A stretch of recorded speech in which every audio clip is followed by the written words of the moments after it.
Welcome to In the Loop, a podcast from Plus One Robotics that spans the learning gap between warehouse automation and the technology that is driving the robotics industry. Learn from experts in industrial automation on how the supply chain is transforming as industry leaders explain their contributions to the robotics ecosystem. Listen in and stay in the loop, powered by Plus One Robotics.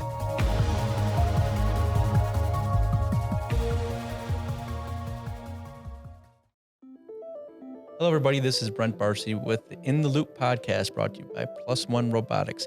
We're here today with Ben Perlson from DHL. He is the robotics lead of the Automation and Innovation Center, believe, right? In Chicago. It's a mouthful, yeah. Yeah, I think I had that right. You know, I read your LinkedIn profile a couple times. Yeah. So welcome. Thank you for coming down. Yeah, thank you for having me. Sorry, the weather in South Central Texas is similar to what you just came from. It's about 60 degrees warmer. I'm quite pleased with it.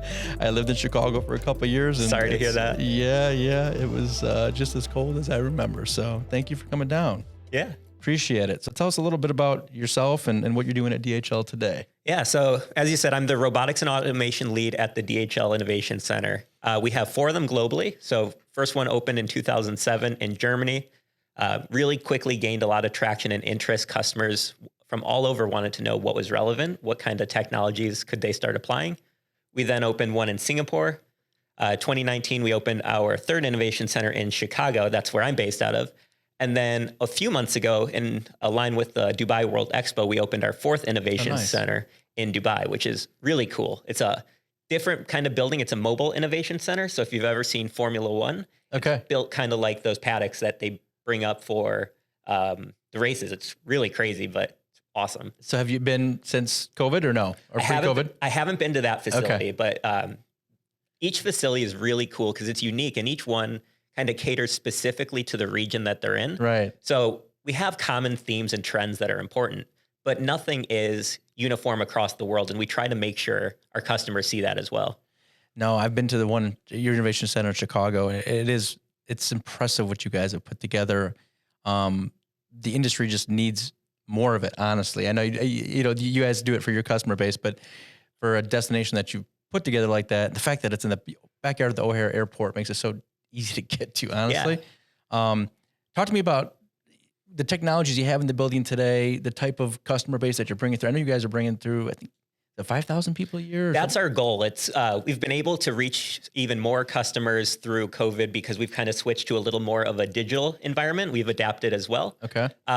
But in terms of the technologies we showcase, I think it's important to note, DHL, we're a logistics company first and foremost. When it comes to technology providers, we're looking to work and partner with the best and smartest companies in those startups. And that's kind of what brought me here to San Antonio to be with Plus One. And so that means in our facility, we're demoing or showing these technologies. We're not building or testing them ourselves. Okay. We're going to leave that to the professionals. Right. But we want to show it to these technologies, to our largest customers that come through the facility, so they understand this isn't just a YouTube video or a TikTok that maybe took off and went viral. These are actually things that can make a meaningful change into our operations amidst one of the most uncertain and challenging times in our supply chain history. Yeah, for sure. I mean, let's talk a little bit about that. I mean, lead times is what we're...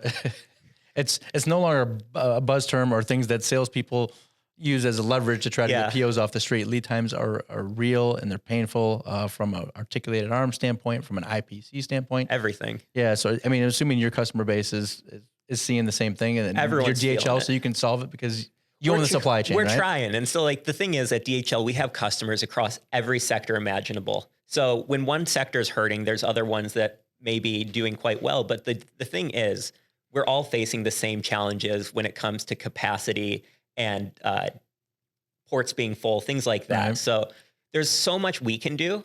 And our job, or what we're really trying to do, is make our customers' end-to-end experience that much better and more efficient, and control everything we can in our power, and really help the industry move forward to address some of those bigger challenges as well. From an efficiency standpoint, I mean, are your customer, I mean, are they looking at the Industry 4.0, IoT, all the things that come along with things that we talk about all the time from an AI standpoint? Are they really interested in that kind of stuff, or are they just like, just get me up and running, we need automation, we need robots. What is the level of interest in all the geek stuff that we kind of geek out here? Yeah, it's a good question.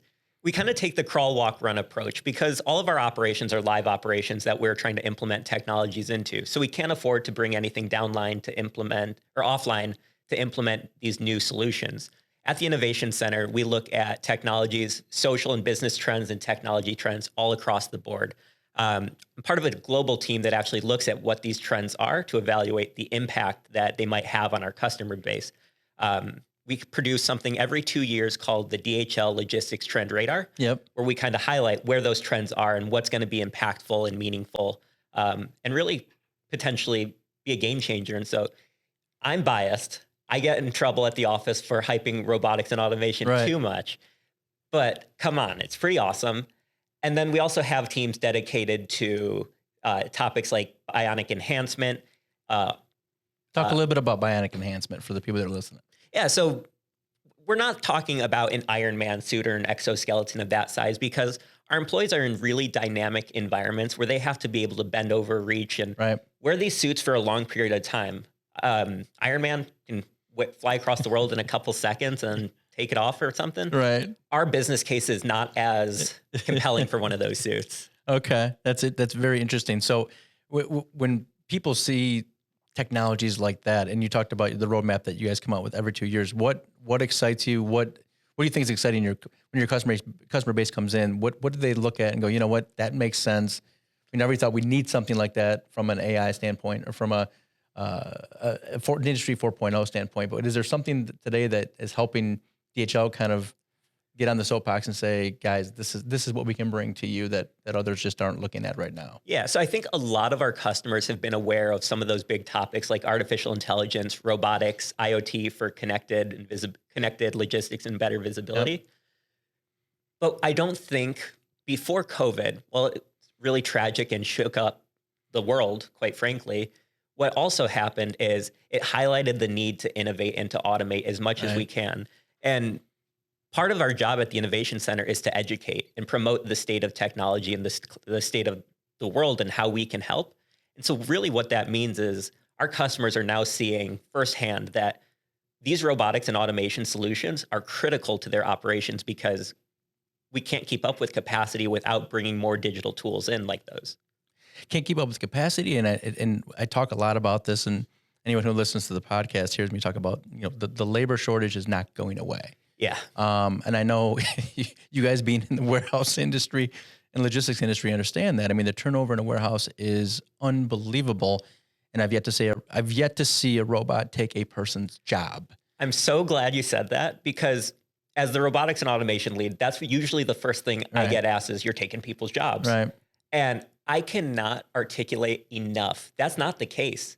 Humans are still going to be the most important part of every operation we have, no matter what. Our goal with these tools and automation is to upskill and reskill these employees, make them more valuable, make the work they're doing seem more meaningful to them, that they enjoy the work a little bit more. It's about retention. It's about making DHL the place people want to work. And it goes into the idea of the future of work and how do these environments become more equitable and really inclusive to everybody, because having a place that people want to stay is more than just having automation and clean environments. It goes back to leadership styles as well. But you mentioned a good term, and in our customer base is seeing it too from an upscaling perspective. Because if you don't, right now, that is the competitive advantage. If you are offering a chance to upscale your people, and they're going to stay, right? Yeah. And I think you've probably, I know we're going to be in your innovation lab pretty soon here. From a Yonder standpoint, a lot of our customer base is saying, this is what we want. We want to be able to take people. Humans should not be doing this work. Robots can do this work. Humans should be monitoring the robots. Exactly. You know what I mean? Right. So, and we've seen that time and time again. So I'm glad you said that, because robots I have yet to see a robot take a person's job inside of four walls of a warehouse. It's just not there. They don't have the people. You're right. As it is, right? And to add to that, we're actually seeing that in our own operations. In one of our larger facilities where we've deployed a pretty sizable fleet of autonomous mobile robots, the efficiency of this warehouse operation has gone up tremendously. That was the initial goal, but there's also these added effects. Our retention has gone up because people enjoy working with this automation.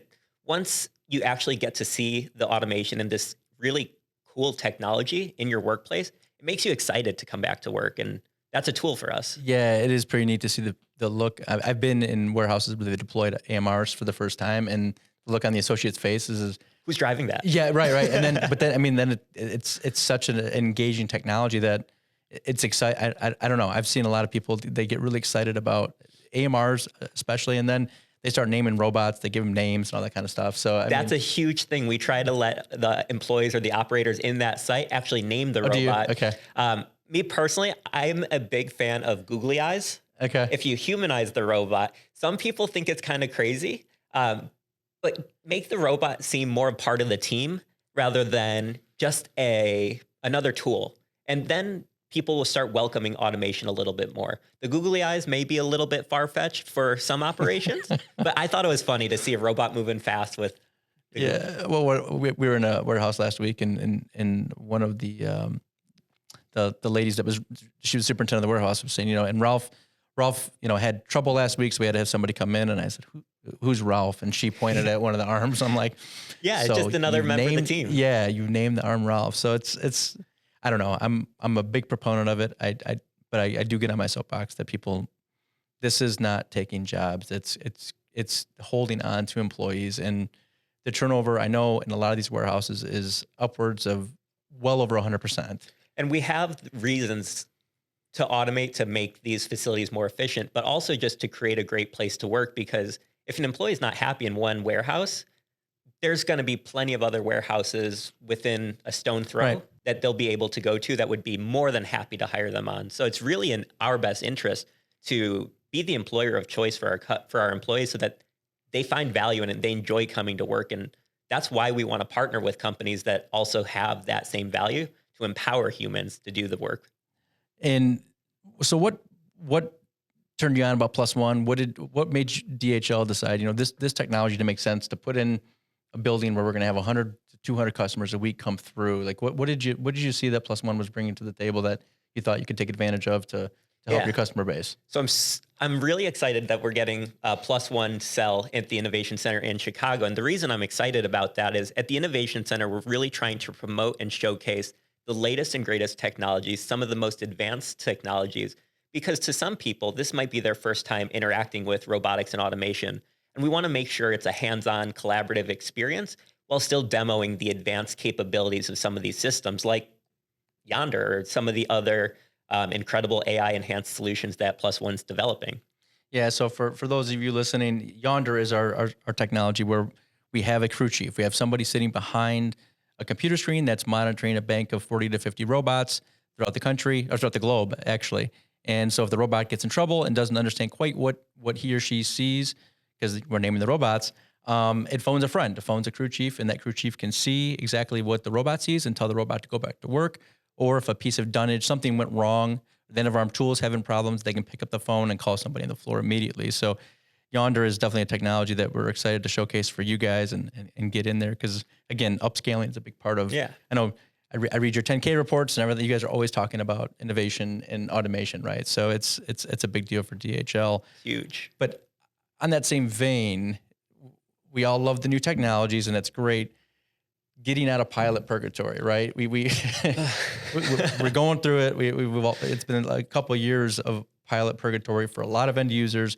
How are you getting the technology from the Innovation Center into pilot and then mass rollout, right? Yeah. Because that's the goal. That's the goal. And it's not the fastest process. And because this technology is still relatively new to a lot of our customers and a lot of our operations, a huge part of what we're trying to do at the Innovation Center, as well as in these first pilots, is really educating our operations and our employees so that, one, we can learn what's relevant and what's going to be impactful, but also so they understand how do our operations need to adapt to allow the future of work to really take place and have more automation to support our employees.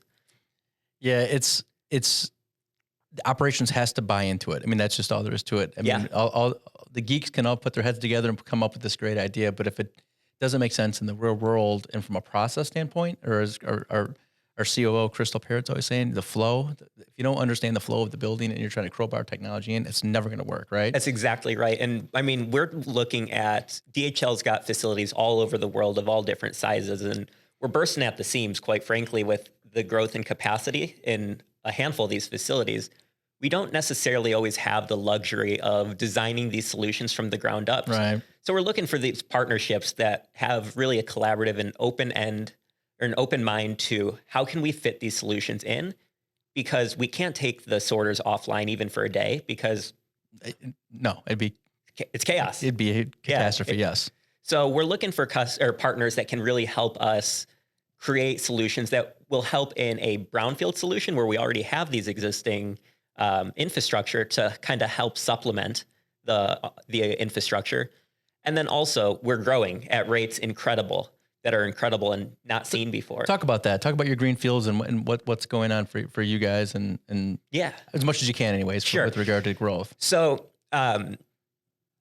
it's growing tremendously. And actually this morning, DHL announced its full year 2021 reports, and they were, as expected, tremendous growth, 22% revenue growth to about $80 billion globally. Okay. So not a little bit, but that's a sizable chunk. And so with that, our different business units are investing in themselves and growing their capacity and their resources. For example, Express in the Americas, investing $360 million to expand its footprint. E-commerce, $300 million in the Americas to open more facilities and bring higher levels of digitalization and automation into the facilities. Supply chain, $400 million into more life science and healthcare facilities, one of the fastest growing sectors in all of our operations. So the key is take this success, use it to grow, and invest in yourself right now. Yeah, because peak is always coming, right? We're planning peak a few years ahead always. How did peak go last year? What are you guys expecting this year? Obviously, I've told this anecdote 100 times. If my 80-year-old father can figure out a way to download the HEB or the Kroger app and order his groceries, online, everybody else is doing it too, right? Yeah. So how did it go last year? What's online for this year for you guys, you think? Yeah, so peak season went well. It's really impressive how the operations groups are able to pivot in a moment's notice. They're working with all different kinds of challenges, from capacity shortages all the way to labor shortages induced by COVID at some point. Like, it's impacted the world in ways we hadn't predicted or seen before. So it's really driving us to be creative and innovative with how we approach it.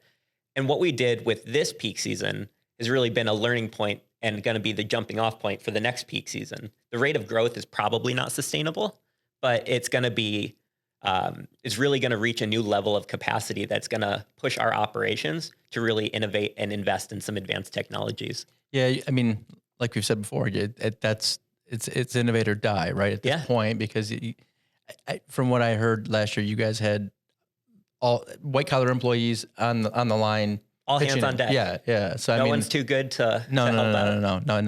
Not when it takes getting packages to front doors before the holidays, right? So it's very interesting to hear that dynamic. Any advice for guys and gals that are out there that have 100,000 square feet that don't know where to get started, right? They get 200,000 square feet of warehousing space. They're in the Keystone State and they're trying to figure out, do I buy a robot to start depalletizing? Should I look at, what types of things, if you're just getting into this, but you need to innovate or die, where would you start? The key word is start. That's where so many people get tied up. They get into this purgatory of, should I do this? Should I do that? And over planning, but you have to start. Like we talked about already, the lead times, if you're not planning ahead, you're going to get left behind. And so starting is the answer.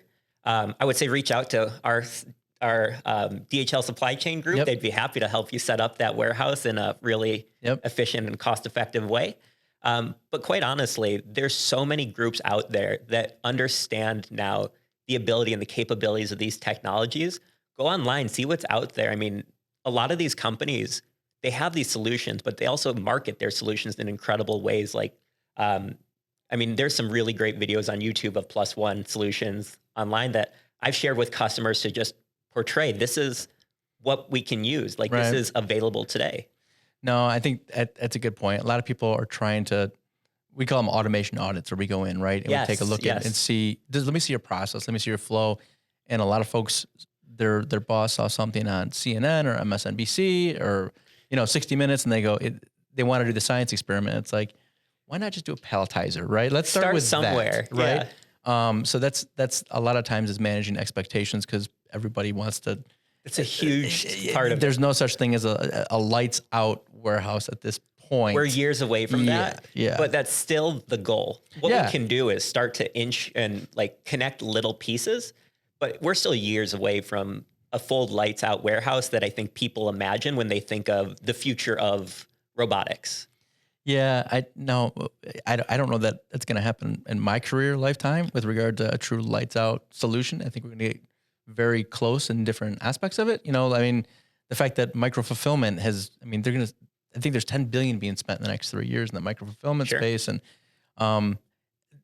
things that just weren't even on the radar 3 years ago, 4 years ago, that are now, we're turning office buildings into, Sears and Roebuck. People are literally leasing these spaces for temporary peak seasons, right? So it's all different ways of trying to look at getting packages to a customer. It's and it sounds so simple. Like, I ordered this, why isn't it here tomorrow? But really unpacking what that means and what goes into getting something across the world. To everyone listening, like, say thank you to your courier if you see them drop something off. Like, it is incredible work. The complexity that goes into these systems is nothing to just scoff at. It's insane, quite frankly. Yeah, especially, my family and I moved down from the Metro Detroit area to San Antonio, 7th largest city in this country, and we're pressing submit on a lot of this stuff, and it's showing up same day, or if not the next morning. It's like, this isn't. And I love back that. up in Detroit, maybe it take 2 days. You know what I mean? But I love that from the consumer perspective. It's awesome. From a business perspective, you got more gray hair than you've ever had in your life. You're right. It's I saw my first one not too long ago, and it sets the bar really high. And so, like you said, we're level setting expectations quite a bit about what's possible today. Where is the maturity of this technology, and how can we actually implement it? Because right now, there's small pockets of the country that can reach that 1 day, 2 day delivery. There's still a huge portion of our population that live in rural areas that may not have that same level of accessibility. And so I really think automation and digitalization is going to be the tool to help open up those markets. So we talked a little bit about, what peaks can look like. From an emerging technology standpoint, truck unloads, everyone's holy grail, right? We're all trying to get to the truck unload, and that's an arms race that's going to take place it's been taking place for a long time. It's going to continue to take place. Where do you see DHL kind of pushing people like Plus One in the robot OBMs? Where do you want to see them go? A lot of people want a lightweight, low cost arm, right? That can go whiz bang fast, but that maybe it lasts 2 years and you throw it away at the end of the contract and you buy a new one for X amount of dollars. What is it that you guys are really pushing people and making them uncomfortable? So our job is to make your lives a little bit more difficult and create the best solutions for us. So apologies for that. But at the end of the day, the end user really wants a solution that's going to be cost effective, efficient, and quite honestly reliable, because we don't want to have a solution that's just going to burn out in a year or two and have to get a new one. Sustainability is one of the big pillars of DHL, and we really want to make sure that everything we do is forward thinking and future focused, so that we're not just planning something for today. Everything we do is with the intent of a growing partnership. And so I guess that's a long way of saying we want it all. And that's going to put more and more pressure on groups like Plus One. So, well, and I'll say you guys are a very forward-thinking company when it comes to green energy. You guys are very from just what I'm reading and a lot of the discussions I've had. You're really looking at the building holistically, and how can we not use as much power? How can we, what I'm saying? You're really looking at the environment and how can we make the communities that we're in it's better. Sustainability is not just something people are talking about anymore. It's like, we should pay attention to it. It's a huge factor. So it's no longer just a idea that we should get on. It's something. The train is at the station. Exactly. Yeah, that's right. And DHL's following along. I mean, not just talking the talk, but investing $7 billion into sustainability globally. That's going to electrification of our delivery vehicles, refleeting our long-haul aircraft. You guys had an electric vehicle last time I was in Chicago. You had one actually in the Innovation Center, right? We did, yes. Yeah. We had electric vehicles here. And then also, what I think is one of the coolest things, I'm a bit of a plane nerd, or an av geek as they call it. DHL's purchased about a dozen all-electric aircraft from, have they? Okay, from a company called Aviation. Yep. It's called Alice is the aircraft. Yeah. So we're not flying Hong Kong to Cincinnati hubs anytime soon. Right. But it's really a great tool to supplement our feeder routes and make them all-electric fleets. So Well, that's great. we're still a bit of ways away from our target of zero carbon emissions by the year 2050. But what's important, like we talked about earlier, is start now. Yeah. And we're making those jumps. Well, I cannot thank you enough for coming in. This has been a great conversation. Hope you appreciated it. It's awesome. We appreciate having you. Thank you for listening. This is the latest edition of the In the Loop podcast, brought to you by Plus One Robotics. We'll see you with the next edition soon. Thank you. Stay in the loop. Powered by Plus One Robotics.